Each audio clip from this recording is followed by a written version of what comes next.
замоне ки топ чемпионатҳои аврупои дили мухлисонро шод мегардонад, MLS мавқеи худро дар зери офтоби уқёнус роҳаттар мекунад. ҳар мавсим сифати бозӣ дар MLS беҳтар мешавад ва диққат ба футболи амрикоӣ бештар мегардад. имсол ҳам вазъ чунин аст. Бо ҷалби ситораҳо хотироти хубе барои мухлисон ҳадя карда истодаанд. Ба бозиҳои MLS аз Майами то Торонто нигарем, дарк мекунем ки нобиғаҳо дар майдон ҳоло ҳам дурахшиш доранд. Ин нишон медиҳад ки MLS ҳам чемпионате аст ки тамошо карданаш ҷолиб аст. имрӯз оиди топ ситораҳои футболии MLS баҳратон навор пешкаш мекунем, вале пеш аз он лутфан обуна шавед ва лайки қиматбаҳои худро зери ин навор гузоред. барои дастгириятон сипосгузорем.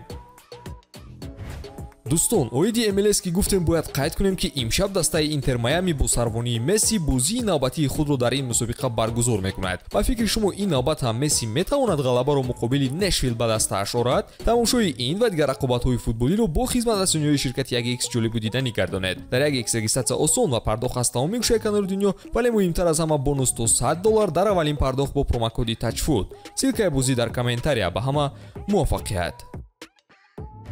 ҳимоятгари итолиёвӣ Ҷорҷо Келлини аз роҳи навкори Ювентус то ба ветерани тими миллияшро тай кардааст. вақте рафтанаш ба MLS ҳаллу фасл гардид, ҳамагон ҳайрон шуданд, вале имрӯз мухлисони футболи Амрико ҳунари ин нобиғаро дар майдонҳои худ шоҳид мешаванд. ӯ ба дастаи Лос-Анҷелес ройгон гузариш кард, чунки шартномааш бо Ювентус ба итмом расида буд. Ҷорҷо ба қароре омад ки даъвати ҷадидро қабул кунад. яке аз сабабҳои дигари қарораш бошад ин роҳ наёфтани Италия ба ҷоми ҷаҳон гашт ки садди роҳи Келлиниро дигар чизе гирифтан наметавонист. давоми корномаи худ Келлини лақаби ҳимоятгари бовариноктаринро гирифтааст. дидаш ба бозӣ, ҳолати физикӣ ва техникаи бозиаш шаби даҳшати дилхоҳ ҳамнагарон гардидааст. дар MLS ӯ ин формаро нигоҳ медорад ва ҳимояи дастаашро ба дӯш гирифта барои рушди ҳунари ҷавонон саҳм дорад. мавсими гузаштаи MLS Ҷорҷо 11 бозӣ гузаронид ва бо Лос-Анҷелес Galaxy қаҳрамони Амрико гашт. Келлини на танҳо ситораи майдон гашт, балки ҳамон омодагиҳои ҷиддиаш дар бозиҳо намунаи хубе барои ҷавонон гаштааст. таъсири ӯ ба футболи Амрико аз чанд ҷабҳа ба чашм мерасад. омадани ӯ сабаб шуд ки лига боварӣ барои ҷалби топ бозингаронро дубора дар худ эҳсос намояд. ӯ нишони рушд ёфтани сифати бозӣ дар MLS гаштааст. нишони Барселона ва мунтахаби Испания. сутуни устувори маркази майдон Бускетс ногаҳон ба MLS гузариш намуд. ӯ Барсаро ҳамчун агенти озод тарк кард. барои ман Бускетс беҳтарин нимҳимоятгар аст. бо ақлтарине ки ман дар карьераам дидаам. ӯро барои тӯпи тиллоӣ муддаӣ накарданд ва ин ноҳақӣ ба ӯ буд. новобаста аз дардманд буданаш қарори ӯро дуруст меҳисобам, қайд кардааст Хави. дар футбол баъзе номҳо символи даста мешаванд. Серхио Бускетс ҳам маҳз ба ҳамин гуна бозингарони Барселона шомил мешуд. аз Ла-Масия то ба легендаи Камп Nou роҳи пур аз бобарорро ӯ тай кардааст. дар ҳисоби буси шумораи зиёди ҷоизаҳои пурарзиш ҷой доранд. гузариш ба Интер Майами марҳилаи нав барои Бускетс не, балки ҷойи нав барои ҳунари аврупоиашро нишон додан гашт. ин трансфери оддӣ набуд, ин муроҷиат буд. муроҷиате ки Интер Майами ҳадафҳои бузург дорад ва барои он ситораҳои ҷаҳониро ҷалб мекунад. Бускетс бозингари оддӣ не, балки рӯҳи ғалабаовар ва бовариро ба дастаи наваш овард. бо ӯ Майами танҳо рушд не, балки роҳи дурусти якдигарфаҳмиро дар майдон омӯхта истодааст. бо Бускетс боз чанд легендаҳои Барселона ҳам омаданд ва оиди онҳо низ ҳарф хоҳем зад. ҳаминро гуфтан зарур аст ки Интер Майами аз мавқеи охирини ҷадвали MLS бо қадамҳои устувор ба боло ҳаракат дорад.